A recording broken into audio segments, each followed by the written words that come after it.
سعود speeches کو subscribe کریں۔ اسلام میں جتنا فوکس نماز کو کیا گیا ہے کسی حکم کو نہیں کیا گیا۔ اچھا، ہمارا مسئلہ کیا ہے کہ نماز عبادت مقصودہ میں سے ہے۔ دیکھیں، شریعت میں دو طرح کی عبادتیں ہیں۔ ایک عبادت تو وہ ہے جو خود مقصود نہیں ہوتی، بلکہ اس سے مقصد کوئی دوسرا کام ہوتا ہے، جیسے وضو۔ یہ بذات خود مقصود نہیں ہے، بلکہ وضو کا مقصد کیا ہے؟ نماز پڑھنا آپ کے لیے حلال ہو جائے، جائز ہو جائے۔ اب کوئی سارا دن بیٹھ کے وضو ہی کرتا رہے، نماز نہ پڑھے، تو اس کو ہم بے وقوف کہیں گے۔ احرام کا بنیادی مقصد کیا ہے؟ احرام خود کوئی عبادت نہیں ہے، لیکن عمرہ یا حج کرنے کے لیے آپ کو احرام کی حالت میں آنا ضروری ہے۔ اس احرام کی حالت میں آئے بغیر آپ نہ حج کر سکتے ہو اور نہ عمرہ کر سکتے ہیں آپ۔ اس لیے ان کو شرط کہا جاتا ہے۔ شرط کہتے ہیں کسی بھی چیز کا خارج وہ اس کے اندر نہ ہو۔ نماز کے ارکان کیا ہیں؟ قیام ہے، رکوع ہے، سجدہ ہے، تلاوت کرنا۔ وضو نماز کے ارکان میں سے نہیں ہے، بلکہ نماز سے باہر کی چیز ہے۔ اس لیے ہم کہتے ہیں وضو نماز کی شرطوں میں سے ہے۔ پاک ہونا، صاف ہونا، جسم کا پاک ہونا، باوضو ہونا، یہ سب چیزیں نماز کی شرطوں میں سے ہیں۔ اور کچھ عبادتیں ایسی ہیں جو بذات خود مقصود ہیں، جیسے نماز ہے، حج ہے، روزہ ہے، زکوٰۃ ہے۔ اگر آپ نے نماز نہیں پڑھنی تو آپ پر وضو بھی لازم نہیں ہے۔ لوگ ہم سے مسئلہ پوچھتے ہیں، غسل فرض ہو گیا، کیا رات کو فوراً غسل کرنا ضروری ہے؟ کیا غسل کیے بغیر ہم سو سکتے ہیں؟ تو اس کا جواب کیا ہے بھائی؟ غسل فرض ہے نماز پڑھنے کے لیے۔ تو اگر آپ نے رات کو عشاء کی نماز نہیں پڑھی ہے تو پھر تو فوراً غسل فرض ہے، تاکہ آپ کے لیے عشاء کی نماز حلال ہو جائے۔ اور اگر آپ نے نماز پڑھ لی ہے تو فجر کی نماز میں ابھی 5، 6، 7، 8 گھنٹے باقی ہیں، تو فوری غسل کرنا فرض نہیں ہے، کیونکہ غسل عبادت مقصودہ میں سے نہیں ہے۔ غسل جو فرض غسل ہوتا ہے وہ کیا اس لیے جاتا ہے تاکہ آپ کے لیے فجر کی نماز پڑھنا حلال ہو جائے۔ تبھی جو پوستی لوگ ہیں فجر پڑھتے ہی نہیں ہیں، وہ 11 بجے اٹھ کے غسل کر رہے ہوتے ہیں، اور زیادہ پوستی پن پہ آپ آ جائیں تو کرتے ہی نہیں ہیں وہ۔ تبھی غیر مسلموں میں یہ غسل جنابت نہیں ہوتا۔ جو غیر مسلم لوگ ہیں ان میں غسل جنابت نہیں ہوتا، کیونکہ انہوں نے نماز ہی نہیں پڑھنی ہوتی۔ ویسے ہی وہ صاف ستھرے ہونے کے لیے بات لے لیں تو ان کی مرضی ہے، نہیں لیں تو بھی کہتے ہیں کیا ہے، بس چلو ویسے تو پورا مہینہ گزر جاتا ہے۔ تبھی اسلام میں حکم یہ ہے کہ جب کوئی غیر مسلم اسلام قبول کرے تو اس کو غسل کرایا جائے، کیونکہ ہو سکتا ہے اس پہ غسل فرض ہو اور اس نے نہ کیا ہو۔ تو غسل ہو گیا، وضو ہو گیا، ان کی فرضیت کیوں ہے؟ تاکہ آپ کے لیے عبادت جو نماز ہے وہ آپ ادائیگی کر سکیں۔ تو اب اس کو سمجھیں کہ عبادت مقصودہ بہر صورت کرنی ہی کرنی ہے۔ جہاد کس میں داخل ہے؟ عبادت مقصودہ میں ہے یا غیر مقصودہ میں؟ بولو نا، غیر مقصودہ میں۔ وہ بذات خود مقصود نہیں ہے۔ بذات خود مقصد کیا ہے؟ اللہ کا دین غالب ہو جائے، دشمن کا شر ٹوٹ جائے۔ تو اگر دشمن کا شر ویسے ہی ٹوٹ گیا، سلو ہو گئی، اور دشمن نے ہتھیار ڈال دیے، تو شریعت بلا وجہ لڑائی کا حکم نہیں دیتی، بلکہ جہاد کے بارے میں جب ہم اصول فقہ کی کتابیں پڑھتے ہیں تو اس میں لکھا ہوا ہے کہ جہاد بذات خود، یعنی اول نظر میں دیکھا جائے، اول نظر میں، میرے اتنے سے بیان کو کلپ کاٹ کے نہ کوئی بنا دے، اتنی سی بات کو نہ چلا دیتے ہیں لوگ، پوری بات نہیں کر رہے ہوتے۔ پہلی نظر میں اگر دیکھا جائے تو فساد ہے، اس میں کوئی ایسا کام نہیں ہو رہا جو اللہ جس کو پسند کرتا ہو۔ مار کٹائی، قتل و غارت، معصوم لوگوں کی جانیں بھی جاتی ہیں۔ چاہے جب آپ جہاد کرتے ہو تو شریعت نے حکم دیا ہے کہ عورتوں بچوں کو قتل نہ کیا جائے، لیکن جب بھی بم گرے گا آپ نے نشانہ تو دشمن کے فوجیوں کو بنایا, لیکن بم کے دھوئیں اور چھرے کہیں نہ کہیں تو پہنچیں گے. بم تو یہ تھوڑی دیکھتا ہے کہ بھائی ادھر پھٹنا ہے, یہ ادھر ادھر دائیں بائیں اگر کوئی بے گناہ لوگ گزر رہے ہیں تو ان کی قریب سے گزر جانا ہے. غریبی میں 2-4 معصوم لوگ بھی مر جاتے ہیں اس سے. تو انسانیت قتل ہوتی ہے, اس میں لوگ معذور ہو جاتے ہیں, گھر اجڑ جاتے ہیں. تو اس لیے علماء جو اصول فقہ کی کتابیں جنہوں نے صدیوں پہلے لکھی ہیں وہ کہتے ہیں جہاد میں تو خون خرابہ ہے اور اللہ کو زمین میں فساد پسند نہیں ہے, کسی بھی درجے میں پسند نہیں ہے. لیکن یہی جہاد بہت بڑی عبادت ہے جب فساد ختم کرنے کے لیے ہو, جب فساد ختم کرنے کے لیے. کیوں؟ وجہ اس کی یہ کہ اگر یہ جہاد نہیں ہوگا تو خون خرابہ رکے گا تھوڑی, اس سے بڑا خون خرابہ ہوگا. ابھی قریب میں اس کی مثال ہے, انہوں نے فائرنگ شروع کر دی, پڑوسیوں نے میزائل داغنا شروع کر دیے. ہم اگر کہتے بھائی جہاد تو فساد ہے, ہم اگر بم برسائیں گے ماریں گے تو یہ نہ ہو جائے وہ نہ ہو جائے, تو بہتر یہی ہے کہ کچھ نہ کیا جائے, تو ادھر کچھ ہو نہ ہو. ہم اب تک اس دنیا کی مارکیٹ سے شارٹ ہو چکے ہوتے. لوگ کہتے کہ جی ایک مسجد تھی جہاں مفتی صاحب کا بیان ہوا کرتا تھا. آپ کہہ سکتے ہیں یوٹیوبر بتا رہے ہوتے, یوٹیوبر بھی جا چکے ہوتے. اتنا فساد ہوتا ہے جب. اس لیے جہاد عبادت غیر مقصودہ ہے, مقصودہ نہیں ہے, لیکن ہے بہت بڑی عبادت. جب فرض ہو جائے تو بہت ثواب ہے اس میں. تو یہی وجہ ہے کہ نبی صلی اللہ علیہ وسلم کو جہاں جہاد کیے بغیر غلبہ مل گیا وہاں آپ نے جہاد نہیں کیا. طائف والے آئے, انہوں نے کہا ہم لڑنا نہیں چاہتے, آپ سے سلو کرنا چاہتے ہیں اور ہم آپ کے مذہب کو بھی قبول کر رہے ہیں, اسلام کو بھی, لیکن چند چیزیں جو ہے اس پہ کمپرومائز کریں. تو جو اسلام کی بنیادی چیزیں تھیں اس پہ تو آپ نے کمپرومائز نہیں کیا.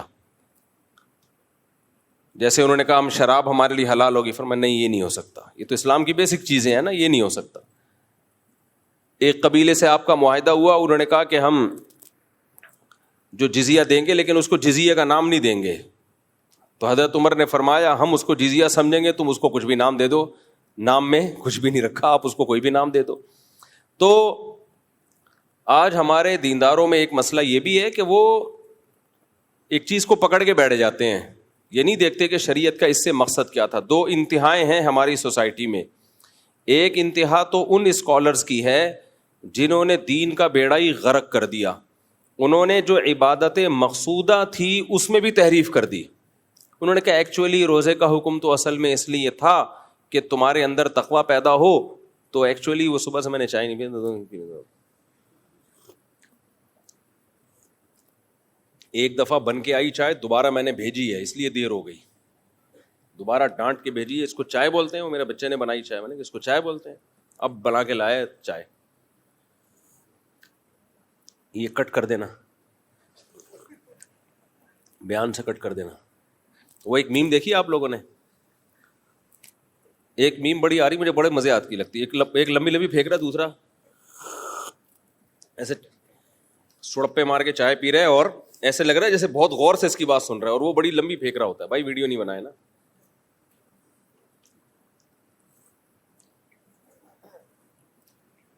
بس جزاک اللہ. تو ایک فریق نے تو کیا کیا, جو عبادت مقصودہ تھی نا اس کا بھی انکار کر دیا.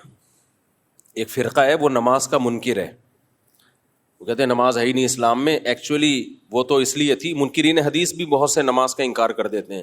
کہتے ہیں نماز کا جو بنیادی مقصد تھا وہ تو گیدرنگ تھی اور بے حیائی سے تمہاری جان چھوٹ جائے. ان الصلاۃ تنہی عن الفحشاء والمنکر, نماز بے حیائی سے روکتی ہے, اور یہ تو اب نماز روک ہی نہیں رہی ہے تو اب نماز پڑھنے کی ضرورت ہے ہی نہیں. تو یہ بالکل غلط دلیل ہے بھائی. نماز عبادت مقصودہ میں سے ہے, یہ خود مقصود ہے, یہ خود کیا ہے, مقصد ہے. آپ کو نماز بے حیائی سے روکے نہیں روکے, آپ نے پڑھنی ہی پڑھنی ہے. رمضان کا روزہ آپ نے ہر صورت میں رکھنا ہے, چاہے وہ رمضان کا روزہ آپ کے اندر تقویٰ پیدا کرے یا نہ کرے. روزے کی حکمت اللہ نے کیا بیان کی ہے, تقویٰ. لعلکم تتقون, تاکہ تمہارے اندر تقویٰ پیدا ہو. کیا ہو رہا ہے پیدا؟ کتنے لوگ ہیں رمضان میں بھی ٹھگ رہے ہوتے ہیں لوگوں کو, فلمیں دیکھ کے ٹائم پاس کر رہے ہوتے ہیں روزے میں, تو تقویٰ تو پیدا ہی نہیں ہو رہا. تو ان کو کیا کہا جائے گا, روزہ چھوڑ دیں وہ؟ نہ بالکل نہیں, روزہ پھر بھی رکھنا پڑے گا. نماز کا بنیادی مقصد ہے اللہ سے تعلق کیا ہو جائے آپ کا مضبوط. بہت سے لوگوں کا نہیں مضبوط ہو رہا ہوتا نماز سے تعلق, پھر بھی نماز چھوڑنے کی ان کو اجازت نہیں ہے, کیونکہ یہ عبادت مقصودہ میں سے خود مقصود ہے, اس کو کرنا ہے آپ نے ہر صورت میں. تو کچھ لوگوں نے کیا کیا, انہوں نے کہا کہ چونکہ نماز سے مقصد حاصل نہیں ہو رہا لہذا نماز پڑھنے کا کیا فائدہ. ایسے لوگ یہ تانے دیتے ہیں کہ تمہیں ایسی نماز کا کیا فائدہ جو تمہیں جھوٹ سے نہ بچا سکے, چھوڑو اس سے تو وہ انگریز ہی اچھے ہیں جو نماز نہیں پڑھتے, سچ تو بولتے ہیں نا کم از کم. ایسی نماز سے کیا فائدہ جو تمہیں کرپشن سے نہیں روک سکتی, اس سے بہتر تو وہ ایماندار آدمی ہے جو نماز نہیں پڑھتا لیکن بے ایمانی نہیں کرتا. نہ یہ جملہ زبان سے مت نکالا کرو. بے ایمانی کرنا الگ جرم ہے, نماز چھوڑنا الگ جرم ہے. اسلام سے پتہ چلتا ہے کہ نماز قضا کرنا بے ایمانی سے بڑا جرم ہے اللہ کی نظر میں. نماز قضا کرنا اللہ کی نظر میں بے ایمانی سے, بول لینا یا سب کو چائے پلاؤں کیا تب ایکٹیو ہوں گے کیا؟ ہاں تو آپ ایسے سس سے لگ رہے ہو یار. تو اتنا تھوڑی ہے کہ میں نے پیے تو اب میں سب کو پلاؤں بیٹھ گئے, کبھی پلا بھی دیں گے انشاءاللہ. تو نماز چھوڑنا اللہ کی نظر میں یہ زیادہ بڑا جرم ہے, کرپشن بھی بڑا جرم ہے. تو وجہ کیا ہے, ہم نے انسانوں سے پوچھا ہے کہ صحیح کیا ہے غلط کیا ہے. قرآن سے آپ پوچھو تو قرآن جتنا فوکس نماز کو کرتا ہے اتنا کسی چیز کو نہیں کرتا. کیوں فوکس کرتا ہے نماز کو؟ اللہ کہتے ہیں پہلے مجھے تو مانو, اور تم مجھے مانتے ہو اس کا ثبوت پیش کرو. اور اس کا ثبوت کیا ہے؟ نماز. جہاں ایمان والوں کی اللہ نے علامات بیان کی ہیں, سب سے پہلے نمبر پہ اگر کسی چیز کا ذکر ہوتا ہے تو وہ کس کا؟ نماز کا.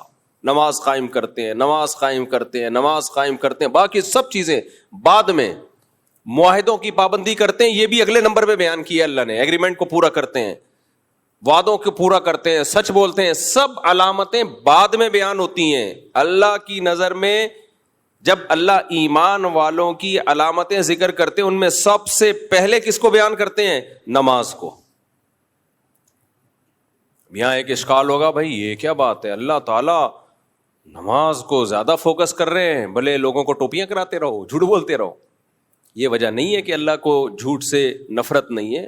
قرآن میں آتا ہے لعنت اللہ علی الکاذبین, جھوٹ بولنے والوں پر اللہ کی لعنت. اصل میں اللہ نے نماز کو سب سے زیادہ فوکس اس لیے کیا ہے کہ ہم کسی چیز میں اچھائی اور برائی کا جو کرائیٹیریا اور معیار ہے نا ہمارا, وہ ڈفرینٹ ہے, اور اللہ کا معیار ہم سے بولو ڈفرینٹ ہے. جیسے کوئی بھی شخص بات کر رہا ہوں نا, ہم کہتے ہیں یار اس میں میرا جو کیا ہے وہ اوپینین ہے نا وہ تھوڑا سا ڈفرینٹ ہے, میں ذرا ڈفرینٹ اینگل سے دیکھتا ہوں, میں تھوڑا مختلف زاویے سے چیزوں کو دیکھتا ہوں. مجھے آج پتا چلا کامران مسیح تو پائلٹ ہی نہیں ہے. اگرچہ بیان سے ہٹ کے ایک بات ہے, آج پتا چلا کامران مسیح تو, میں تو جانے والا تھا اس کے گھر. آپ کو حیرانگی ہو رہی ہے؟ وہ تو نیویگیٹر ہے ایئر فورس میں, اچھی بات ہے, یعنی چلو ایئر فورس میں کوئی نہ کوئی اس کی خدمات ہیں, لیکن وہ تو پائلٹ ہی نہیں ہے. اچھا مجھے یہ اس لیے پائلٹ ہی نہیں ہے بھائی وہ, نہ جہاز کا پائلٹ ہی نہیں ہے. اچھا آدمی ہے, ہمیں کو اس سے وہ نہیں, چلو ایئر فورس میں ہونا بھی ہمارے لیے فخر کی بات ہے, ایئر فورس میں ہے بس اتنا بھی کافی ہے. مقصد کسی کو حوصلہ شکنی کسی کی کرنا نہیں. مجھے یہ اشکال اس لیے ہوا, میں نے کہا یار ایک ہی پائلٹ تھا, باقی ہم تو سنے 40 جہاز اڑے تھے. یہ جو فائٹ ہوئی ہے نا اس کو ڈاگ فائٹ کہا جاتا ہے نا.